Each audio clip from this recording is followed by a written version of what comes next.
Os quatro evangelhos.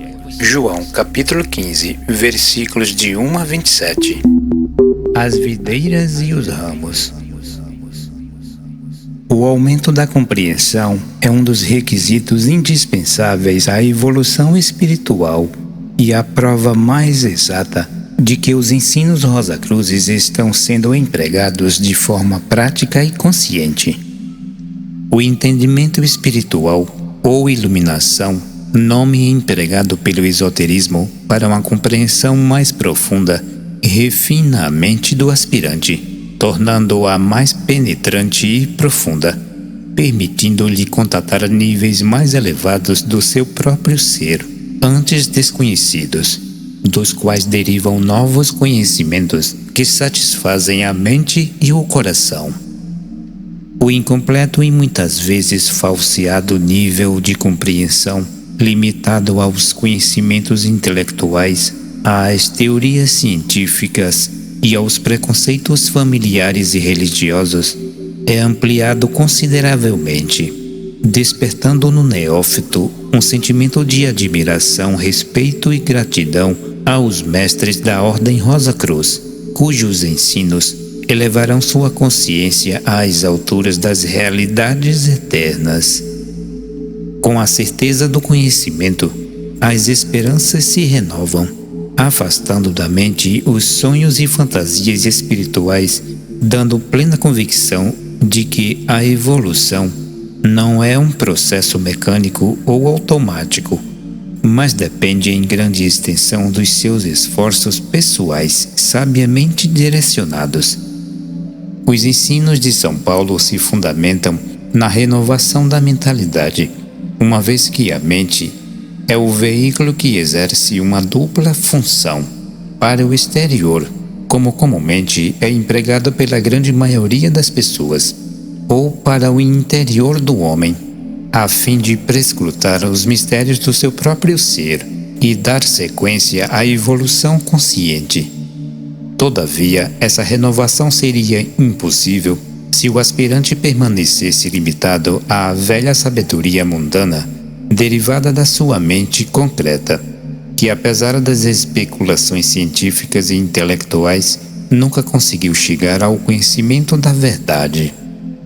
O estudo da filosofia rosacruciana amplia as capacidades raciocinadoras do aspirante, levando-o a concluir que o Espírito de Cristo não poderia ser compreendido pelo homem sintonizado com o mundo e suas ilusões, isto é, aqueles que não sentem nenhum respeito por si, por Deus e pelo lado superior da existência.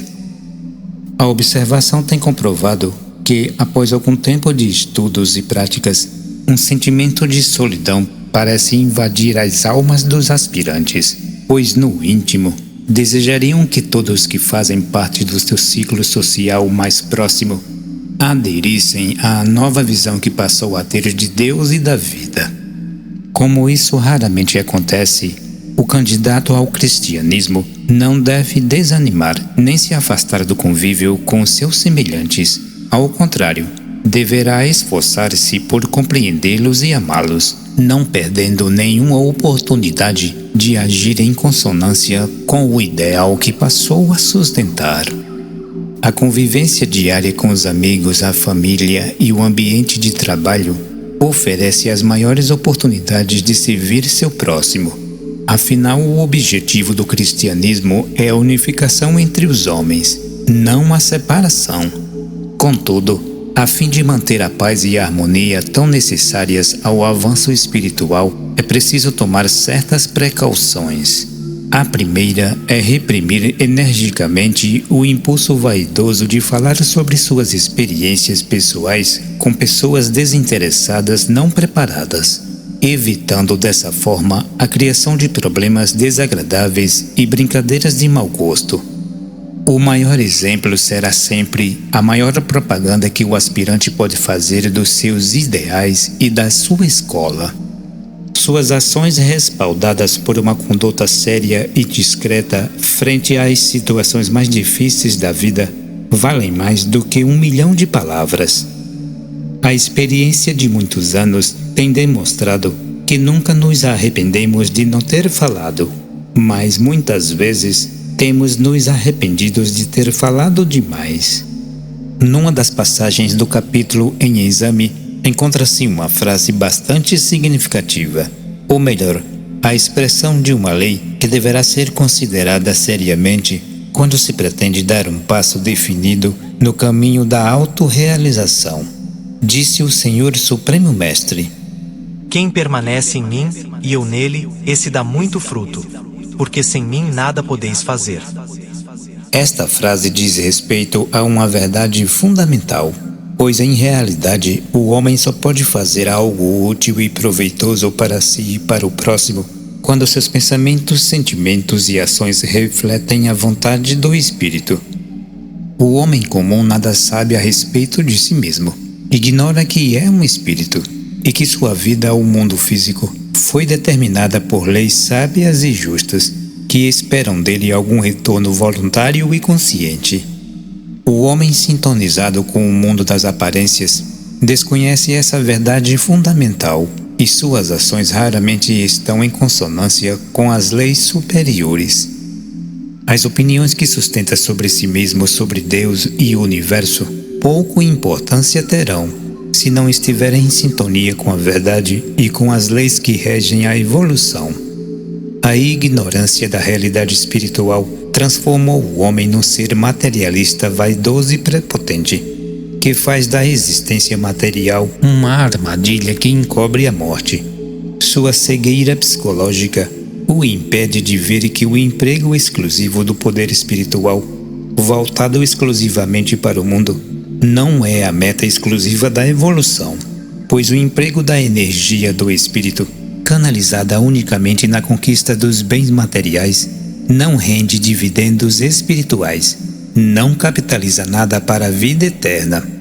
A ilusão da vida material quase sempre gera dores e amarguras, porém são as únicas que o fazem evoluir em alguma extensão, uma vez que os sofrimentos são os efeitos da lei quando violada em seus princípios. Esse é o meio empregado pela sabedoria divina para fazê-lo parar de agir numa determinada direção, levando-o a repensar e mudar o rumo da sua vida. Talvez alguém objete: será que o caminho do sofrimento é a única alternativa para elevar o homem espiritualmente? Não haverá um caminho regido pela razão e pela inteligência? Sem dúvida que há, e o cristianismo ligado ao esoterismo rosacruciano é um apelo permanente a essas duas faculdades, a fim de libertar o homem do sofrimento desnecessário. Tudo na vida está dependendo do emprego positivo ou negativo do poder criador do homem, ou seja, o pensamento. O grande problema do mundo é a ignorância das leis espirituais. As religiões populares, indispostas com o esoterismo superior, procuram manter seus fiéis dentro de padrões mentais estreitos, limitados a uma fé cega e anticientífica, circunscrita ao medo do inferno e às suas penas eternas. O mesmo critério não é empregado com os discípulos de uma autêntica escola, uma vez que esses são esclarecidos e estimulados a trabalhar conscientemente em prol de sua evolução, tendo por guia um método espiritual racional, sabiamente oculto nas páginas sublimes dos 4 evangelhos. Esse método aconselha o homem a dar a Deus o que é de Deus e a César o que é de César, ordenança de suma importância se for captada por uma compreensão livre de preconceitos religiosos e sociais. Essa frase encerra uma lei imprescindível, chamando a atenção do aspirante para o fato de que deverá deixar de colocar pesos apenas num dos pratos da balança, vida material ou César, produzindo o inevitável desequilíbrio. O método cristão foi organizado para estabelecer o equilíbrio anímico a partir de um trabalho interior que deverá empregar o poder do espírito, erroneamente aplicado única e exclusivamente na conquista dos bens materiais. O desequilíbrio psicológico e o sofrimento, tão comuns na vida das pessoas, não têm outra causa a não ser dar tudo a César, mundo, e nada a Deus, espírito interior. Quando pensamos numa pessoa, nos colocamos em comunhão com ela. O mesmo princípio poderá ser empregado internamente. Enfocar a mente no espírito, esforçando-se por compreendê-lo e senti-lo, é o segredo do êxito e a garantia de uma vida mais feliz e mais promissora. Permanecer no espírito significa amá-lo, respeitá-lo e tê-lo sempre presente nos pensamentos. Confiar a ele suas dúvidas, apreensões e fraquezas. Avaliar devidamente o que ele representa na sua vida. Amar o espírito é ter respeito por si mesmo, para tornar-se merecedor da herança que este lhe deporá nas mãos. É fazer todas as coisas, até mesmo as mais simples, com boa vontade, amor e dedicação, como se estivesse de oferecer ao seu divino algoides, denominação ao eu superior empregada por Platão. Não é essa a forma de agir dos enamorados, cujas mentes e sentimentos estão constantemente voltados para a criatura amada? Poderia o homem ser levado a sério pelo espírito se nunca lembra dele e não pauta sua vida pelos princípios superiores que ele representa? Sem ele, que frutos suas ações poderiam produzir? Os que são produzidos pela mentalidade mundana, materialista, prepotente e egoísta? Eu sou a videira, e o meu pai é o agricultor. Todo ramo que estando em mim não der fruto, ele o corta. E todo o que dá fruto, limpa, para que produza mais fruto ainda. Vós já estáis limpos, pela palavra que vos tenho falado. Permanecei em mim, eu permanecerei em vós. Como não pode o ramo produzir fruto de si mesmo, se não permanecer na videira? Assim nem vós o podeis dar, se não permanecerdes em mim. Eu sou a videira, vós os ramos. Quem permanece em mim, e eu nele, esse dá muito fruto, porque sem mim nada podeis fazer. Se alguém não permanecer em mim, será lançado fora à semelhança do ramo, e secará, e o apanham, lançando no fogo e o queimam. Se permanecerdes em mim e as minhas palavras permanecerem em vós, pedireis o que quiserdes e vos será feito. Nisto é glorificado meu Pai, em que deis muito fruto. Assim vos tornareis meus discípulos. Como o Pai me amou, também eu vos amei. Permanecei no meu amor. Se guardardes os meus mandamentos, permanecereis no meu amor. Assim como também eu tenho guardado os mandamentos de meu Pai, e no seu amor permaneço. Tenho-vos dito essas coisas para que meu gozo esteja em vós, e vosso gozo seja completo. O meu mandamento é esse, que vos ameis uns aos outros, assim como eu vos amei. Se me perseguiram a mim, também perseguirão a vós outros. Se guardaram a minha palavra, também guardarão a vossa. Tudo isso, porém, vos farão por causa do meu nome, porquanto não conhecem aquele que me enviou. Se eu não viera, nem lhes houvera falado, pecado não teriam. Mas agora não tem desculpa do seu pecado. Quem me odeia, odeia também a meu Pai. Se eu não tivesse feito entre eles tais obras, quais nenhum outro fez, pecado não teriam. Mas agora não somente têm eles vistos, mas também odiado, tanto a mim, como a meu Pai. Isto, porém, é para que se cumpra a palavra escrita na sua lei. Odiaram-me sem motivo.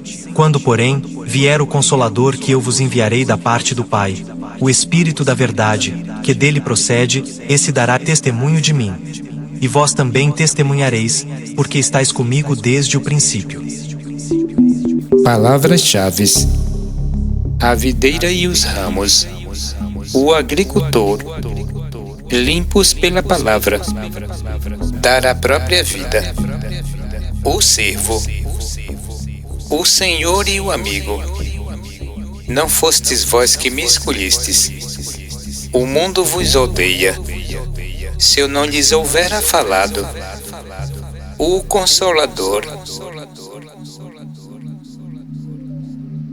O principal protagonista dos evangelhos, o Espírito de Cristo, é o maior iniciado do período solar.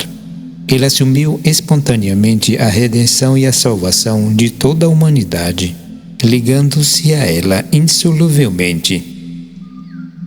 Seu imenso sacrifício foi relatado nos Evangelhos numa linguagem simbólica, cujo significado mais profundo só pode ser alcançado por uma minoria seleta.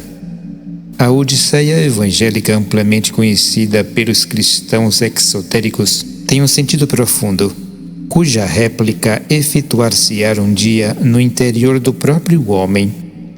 No sentido individual, o grande protagonista dessa odisseia mágica é o Cristo interno ou Espírito de vida, o segundo aspecto da sua trindade particular, que deverá viver psicologicamente as mesmas experiências vividas pelo grande iniciador.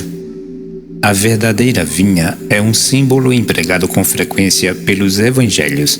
Diz respeito à constituição psicológica do homem, a mais completa das 4 ondas de vida do mundo material, cujo emprego consciente habilitá-lo-á a cruzar a fronteira entre os 2 mundos, o físico e o espiritual.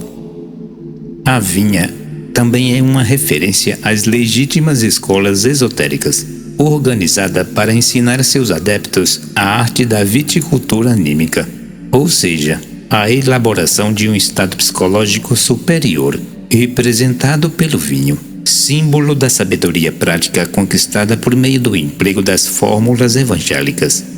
Assim como o vinho não é encontrado em estado natural e sua elaboração depende do trabalho e da iniciativa do homem, o mesmo sucede com a sabedoria, atributo espiritual que deverá encontrar expressão através do indivíduo. Sua manifestação prática deverá ser precedida por um trabalho árduo, consciente e especializado. A videira pode ser tomada como a representação alegórica do espírito de vida, ou Cristo interno do homem, a raiz invisível, que, semelhante às dos vegetais, é responsável pela vivificação e frutificação dos ramos.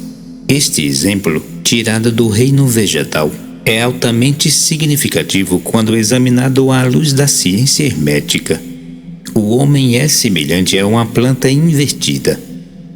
O vegetal recebe o alimento através das raízes, ou parte invisível da planta, que se encontra sob o solo, ao passo que o homem, a planta invertida, recebe-o através da mente, sobre a qual seu espírito se apoia. A vide, presente nos frisos e capitéis das antigas catedrais, simboliza o espírito, a causa primária da existência individual. Os ramos representam não só a consciência atual, como também as que existem em vidas passadas. Pelo fato de não frutificarem, foram condenadas à segunda morte, razão pela qual o espírito deve retornar à existência física, a fim de dar continuidade à consciência do passado.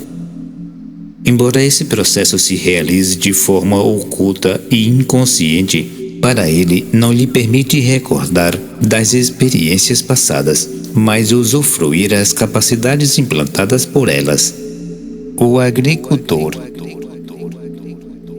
A vontade é um atributo do Espírito Divino, Pai. É a polaridade masculina que, através dos atos, deve materializar os quadros mentais concedidos pela imaginação, faculdade feminina própria do espírito humano, ou santo, a qual deverá ser posta a serviço da regeneração do homem. No simbolismo cristão, a vontade é representada pelo agricultor que cuida das videiras, que aduba, faz os enxertos, limpa e poda os ramos que não produzem. A filosofia rosacruciana atribuiu ao Espírito Divino o poder de dissolução, o qual dissolve tudo o que não pode mais evoluir. Caso dos ramos ou consciências que não puderam frutificar, portanto deverá passar pela segunda morte. A vontade e a imaginação são expressões do poder criador de Deus dentro do homem, capazes de elevá-lo às alturas da espiritualidade, se não forem devidamente empregadas. Contudo, essas faculdades raramente são usadas pelo homem terrestre, empregando em seu lugar suas expressões negativas, o desejo e a fantasia, voltadas quase exclusivamente para o lado material da existência, totalmente identificados com as ilusões e aparências evanescentes. Ao ingressar no caminho da autorrealização, o desejo e a fantasia do aspirante deverão ser dominados e controlados pela razão, pois os sonhos e especulações espiritualistas são graves obstáculos que o impedirão de chegar ao sucesso. A imaginação deverá ser libertada por uma vontade forte e decidida, a fim de se transformar num poder totalmente emancipado dos laços dos desejos. Essa capacidade de ordem superior, amparada pelo poder da vontade, conceberá e dará à luz ao homem novo, ou seja, uma nova mentalidade, através do qual o espírito de vida, ou Cristo interno, encontra expressão. Esse aspecto do espírito, o segundo da Trindade individual, é a expressão do amor e sabedoria de Deus, porém encontra-se praticamente em estado estático na maioria das pessoas. Seu nascimento ou dinamização depende da união ou casamento harmonioso entre as duas faculdades, vontade e imaginação, simbolizadas nos evangelhos por José e Maria. Por essa razão, a tradição religiosa afirma que Jesus, o homem novo, nasceu de uma virgem imaculadamente pura, isto é, totalmente emancipada da mente concreta e do corpo de desejos.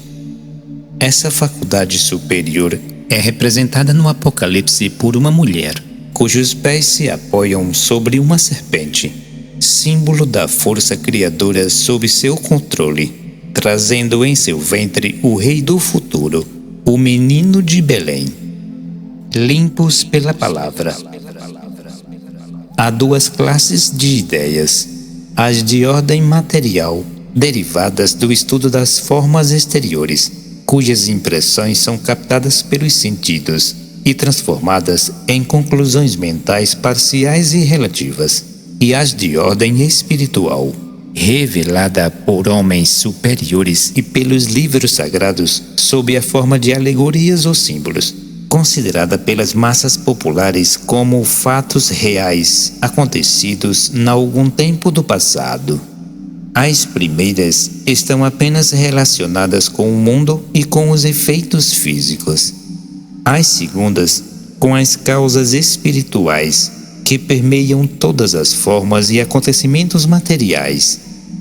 Assim como o materialismo se originou nas ideias concretas oriundas do mundo, a espiritualidade se fundamentará em ideias abstratas ou causas espirituais, revelada por meio de uma linguagem misteriosa não acessível ao intelecto sensorial, ou seja, a linguagem dos efeitos.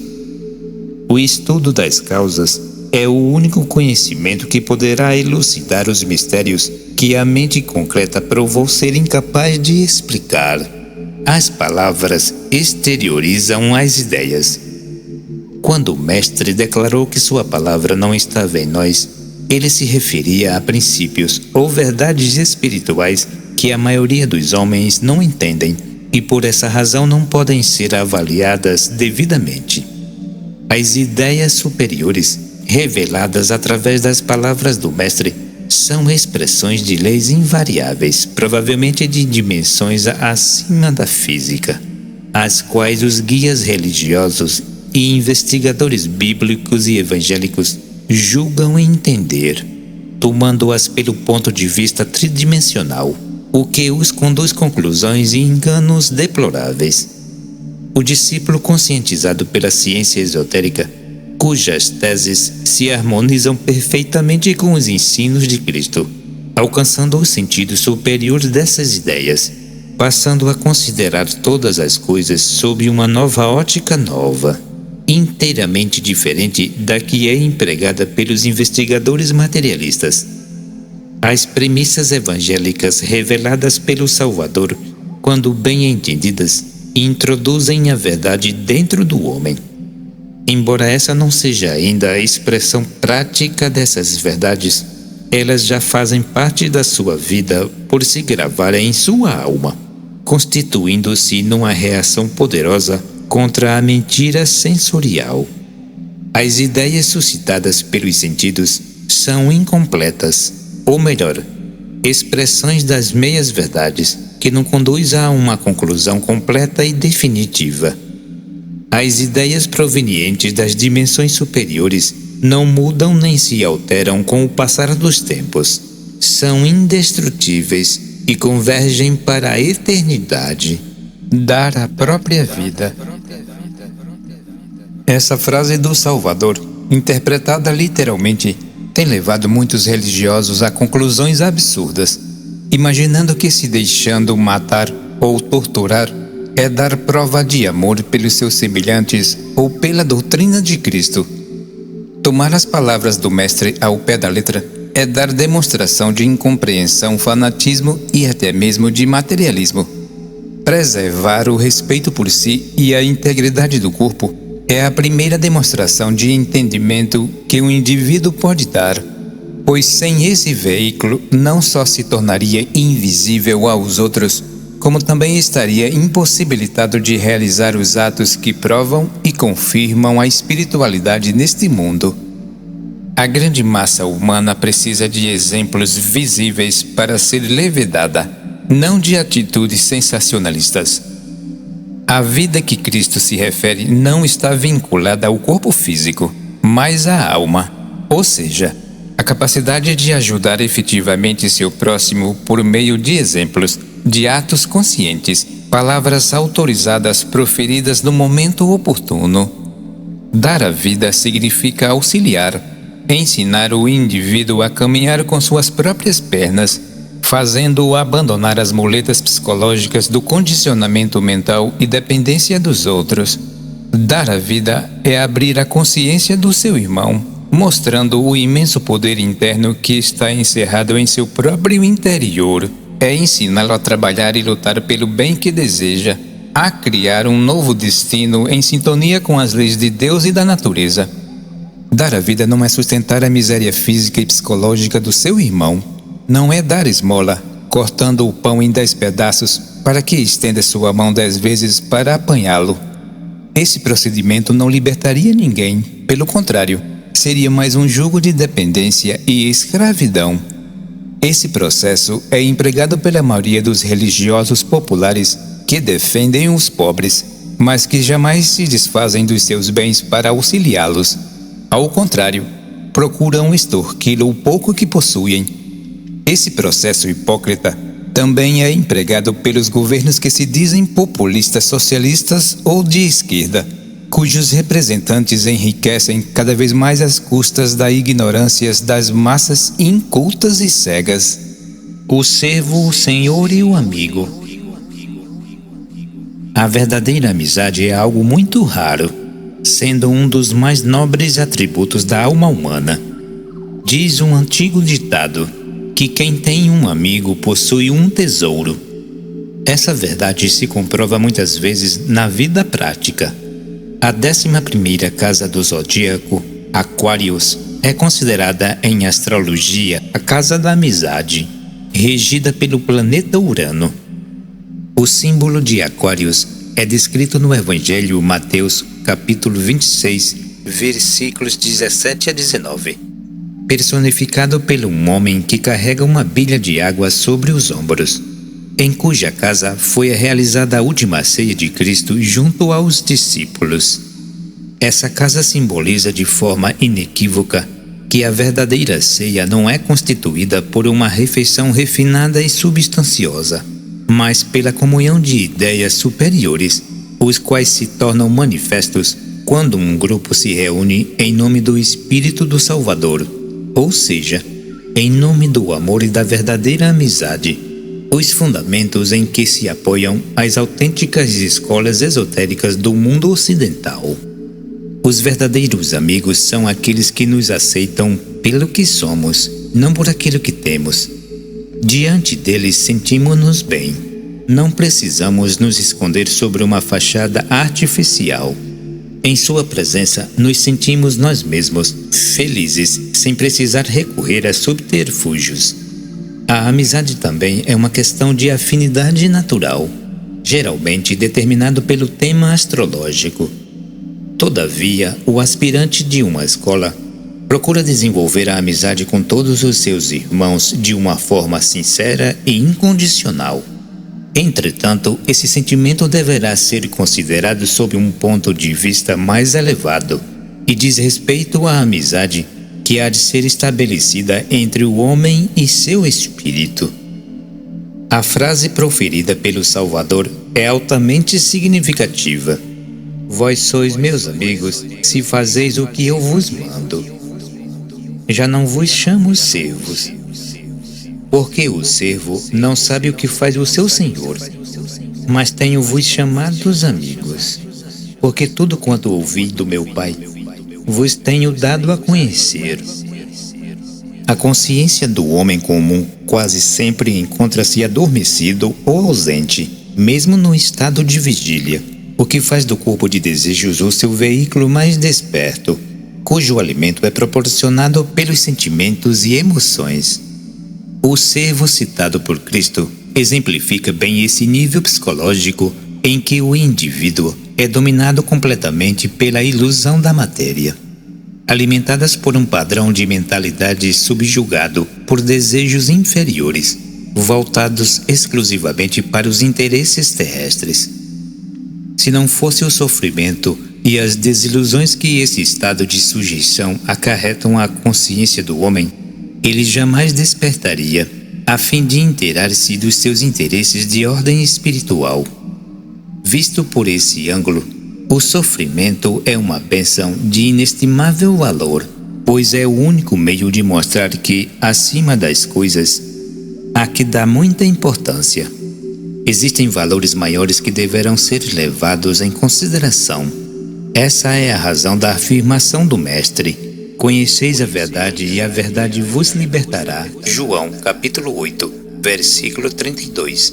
Com a compreensão erguida a um nível mais elevado, o aspirante verá com meridiana clareza seu estado de submissão às emoções negativas, dando início a uma luta acirrada contra o condicionamento mundano, no qual essas emoções ocupam um lugar preponderante. Numa de suas frases notáveis, que tantas vezes transcrevemos, diz Eliphas Levi, o grande mago do século XIX, abre aspas, aprendei a querer o que Deus quer, e o vosso verbo fará prodígios. Fecha aspas. O homem que se faz servo da mente concreta e do corpo de desejos inferior jamais poderá ser amigo do espírito e atender a seus interesses de ordem superior. A decisão do aspirante em realizar praticamente o que o espírito espera dele é a indicação segura do despertar da consciência e a afirmação de um pacto de amizade real. A disposição de não atender mais o nível negativo de sua natureza mental e emocional é a única maneira de deixar de ser servo e chegar ao sucesso, merecendo a honra de ser amigo do seu Cristo interno. Não fostes vós que me escolhestes. A vinda do maior iniciado do período solar, Cristo, ao mundo físico, inaugurou uma nova fase da evolução. Sua presença no interior da Terra constituiu uma poderosa vibração espiritual que ecoa em todos os homens, cuja evolução permite captá-la, despertando-lhes o anelo para a vida espiritual. A humanidade se encontra num ponto mais baixo do arco involutivo, onde tem início a evolução ascendente, a qual, com o auxílio do Salvador, os mais aptos estão conseguindo transpor o abismo que os separa dos planos espirituais. Os religiosos comuns não fazem a menor ideia do imenso poder que a Terra encerra em seu interior. Com a exceção de alguns altos iniciados, a maioria nada sabia e nada sabe a seu respeito, assim como desconhece completamente as leis que foram atendidas para que a vinda de Cristo se tornasse possível. Passaram-se 2000 anos depois do grande sacrifício do Gólgota, e ainda hoje, com raras exceções, o mundo cristão não faz a menor ideia da grandiosidade e do fardo que o espírito terrestre é obrigado a suportar em prol da redenção da humanidade. Cristo geralmente é confundido com o homem Jesus, sobre o qual foram montadas as mais disparatadas fantasias. Os sacerdotes da Igreja Católica, que se outorgam o direito de representá-lo, deveriam deixar de lado suas pretensões fantasiosas e esclarecer melhor seus fiéis, ao invés de exaltar a figura de Maria, a qual foi sobreposta à do Salvador e levada aos altares como um ídolo. A Igreja deveria deixar de lado a política e os interesses comerciais e dedicar-se à divulgação do legítimo espírito dos Evangelhos. Essa seria a única forma de conscientizar seus prosélitos, libertando-os da idolatria que os maus sacerdotes enxertaram em suas mentes. É tempo dos cristãos convencionais compreenderem que nenhum nome deve ser invocado para sua salvação, a não ser o do Cristo Jesus. Cremos que seria de grande conveniência para os cristãos ligados às igrejas, entre eles e os evangélicos, não só reconhecerem a Cristo como seu Salvador, mas sobretudo saber que o homem há de ser salvo. Repetir mecanicamente que é a alma, quando não se conhece o significado dessa palavra, não conduz a nenhum esclarecimento. A frase evangélica, não fostes vós que me escolhestes a mim, deverá ser considerada sob dois aspectos. O primeiro diz respeito ao Espírito de Cristo, sobre o qual a maioria dos crentes não tem nenhuma informação exata. O segundo está relacionado com o Espírito do homem, o grande poder divino sustentador da consciência humana, igualmente desconhecido dos religiosos exotéricos. A consciência é um reflexo da luz do Espírito, projetada no mundo dos sentidos. Porém, o que essa sabe a respeito do poder que criou e sustenta? Porventura foi essa faculdade que escolheu o poder misterioso e invisível que a mantém viva? O contrário é verdadeiro. Foi o Espírito que escolheu quando veio ao mundo físico, na esperança que essa colabore com ele e não atrapalhe. Fato facilmente verificável na atual fase evolutiva. Em cada existência, a luz do Espírito reflete no mundo físico uma nova consciência, ou homem, que, embora seja continuidade da anterior, por ser o mesmo Espírito que reflete, é um pouco mais avançada e, por motivos evolutivos, não tem ainda acesso à memória do passado. Uma vez despertado pelo poder do Cristo cósmico no interior da Terra, o Espírito de vida, ou Cristo interno do homem, será doravante seu legítimo Salvador, pois o objetivo da sua vinda ao mundo é mais uma tentativa de imortalizar sua consciência, a fim de levá-lo consigo para os planos espirituais. Este é o grande mistério do cristianismo, descrito veladamente nas páginas sublimes dos 4 evangelhos. O mundo vos odeia. Conforme foi exposto no preâmbulo deste trabalho, não é fácil conviver com as pessoas, como adquirimos uma nova visão sobre a vida e nós mesmos. A mentalidade mundana não admite que alguém pense de forma diferente da habitual, que adquira hábitos que se choquem com o padrão mental pré-estabelecido. Enfim, que siga um caminho oposto àquele que estão habituados a trilhar. Muitas vezes o aspirante é considerado uma persona não grata nas reuniões sociais por não compartilhar dos hábitos da sociedade. Embora sua postura seja absolutamente discreta, sua presença incomoda e constitui uma espécie de condenação frente ao comportamento dos demais, especialmente no comer, beber e no teor da conversação, que na maioria das vezes pende para a exibição intelectual, para a política, negócios, prazeres de toda a ordem. Decididamente, o mundo parece odiar toda e qualquer ideia de ordem superior que se confronte com um baixo padrão mental emocional sustentado pelo homem terrestre, pouco importando a extensão da sua cultura. A ideia de um Deus onisciente, criador e sustentador do universo parece criar uma aversão na mente de alguns intelectuais, especialmente no campo científico. Chega a ser assintosa a indisposição de alguns deles contra Deus e as religiões. Tão grandes são seus empenhos em destruir a esperança, a única virtude deixada pelos deuses no coração do homem. É verdade que essa aversão foi provocada pelas explicações científicas e até mesmo ingênuas, propaladas pelas religiões populares, especialmente pelo catolicismo e protestantismo. Porém, não haveria uma ciência superior capaz de dar explicações lógicas e científicas sobre Deus, o homem e o universo? Sem dúvida, essa ciência existe. Porém, estariam os acadêmicos dispostos a aceitá-la, estudá-la e experimentá-la?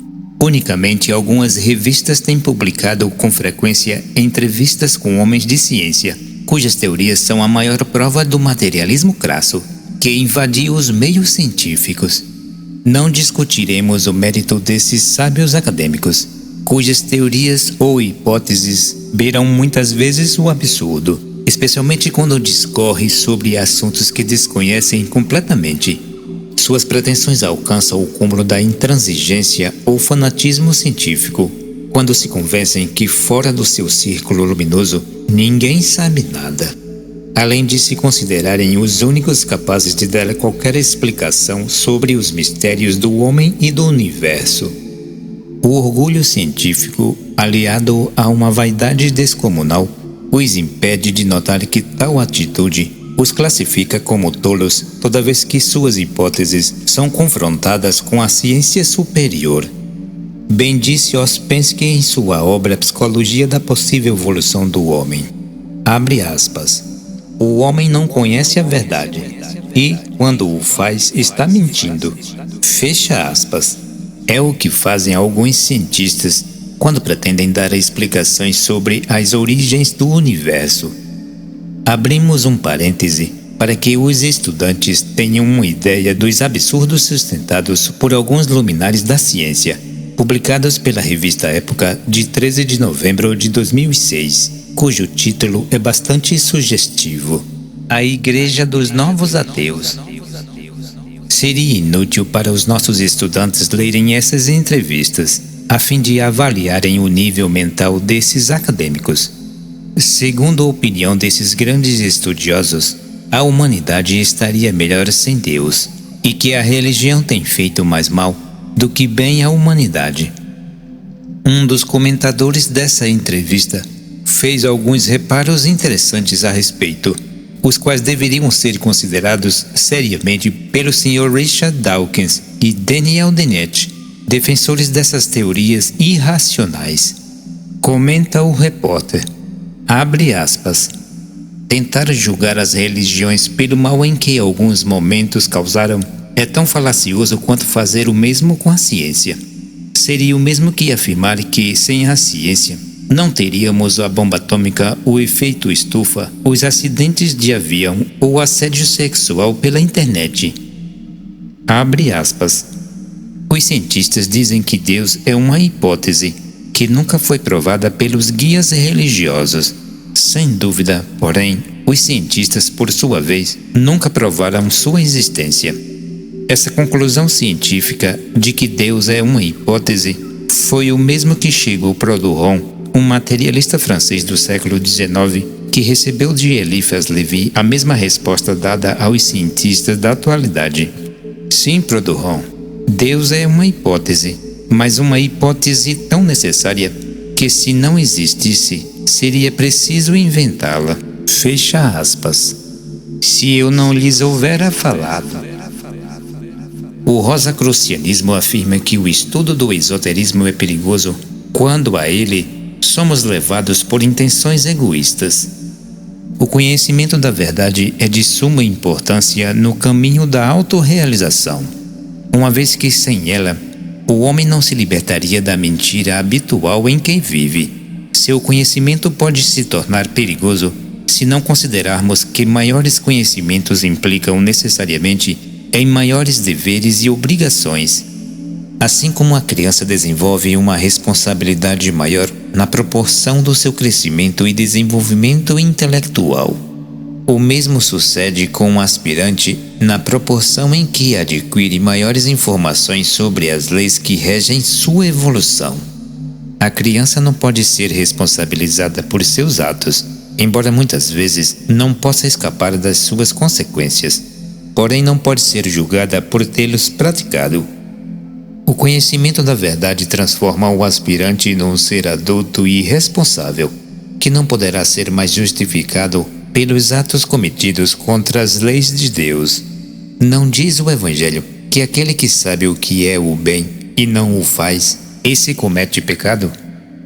O Cristo das criaturas, além do regente do planeta Terra e diretor supremo da evolução humana, é a personificação do espírito do homem, crucificado num corpo material, do qual deverá libertar-se pelo sacrifício do personalismo egoísta. Antes de tomar conhecimento dos ensinos do Divino Mestre e fazer-se cristão, o aspirante não assumia uma responsabilidade maior quando praticava uma série de delitos contra seu Cristo interno. Embora não pudesse escapar das suas consequências, sua ignorância o protegia em alguma extensão, e seu julgamento não poderia ser tão rigoroso. Cristo representa a verdade espiritual que o homem deverá conhecer e praticar para entrar na idade adulta e ter direito à sua herança divina. Para tanto, deverá abdicar de sua condição psicológica infantil para converter-se num homem ou mulher conscientes e responsáveis por seus atos. O conhecimento das leis superiores que regem o destino humano pode ser perigoso quando estas não são levadas a sério. Em contrapartida, suas reações dolorosas se constituem em lições preciosas que nos impedem de repetir os mesmos erros do passado. Esse fato fica claramente demonstrado nas palavras do Salvador: se eu não viera, nem lhes houvera falado a verdade, pecado não teriam, mas agora, porque sabem, não têm desculpa do seu pecado. O Consolador. O estudante aplicado já deve ter compreendido o significado oculto desta nova capacidade prometida por Cristo, o Consolador ou Espírito da Verdade. Na interpretação do capítulo 14, foram dados alguns esclarecimentos sobre seu significado. Os interessados deverão reportar-se a ele.